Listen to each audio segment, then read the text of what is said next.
Ćao, čao, zdravo, zdravo, s vama Nenad Lenović. Danas ću da vam pokažem u desilju kako da zvučite kao veverica. To će vam zvučati nešto ovako. A možda je Marina? Šta ti misliš? Ali Nenade, ti nikada nećeš zvučati kao ja. Misliš? Vidi sad. Ovo je test, za deset. Hajde da naučiš. Nikad nećeš imati red kao ja. Marina.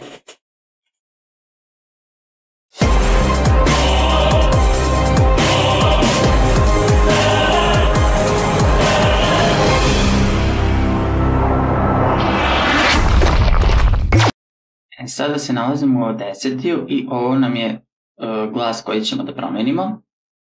Sada ću da zvučim kao veverica. A ovo je efekt koji tražimo, koji trebamo da dobijemo. Sada ću da zvučim kao veverica. Dakle, obrisat ćemo ovu traku i idemo track, add new, stereo track. Skopirat ćemo ovo CTRL-C, obeležiti ovo drugu CTRL-V. Sad ovako.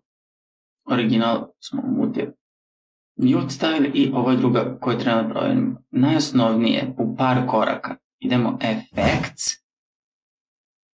Change Pitch.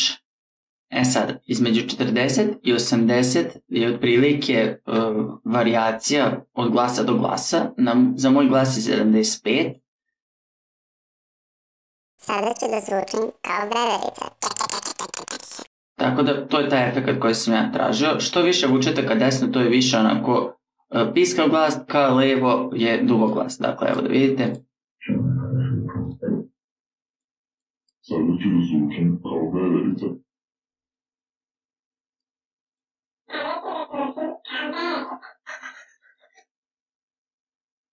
I mi smo rekli 75. Sada ću da zvučim kao veverica. Ok. I da čujemo sada tu promenu. Sada ću da zvučim kao veverica.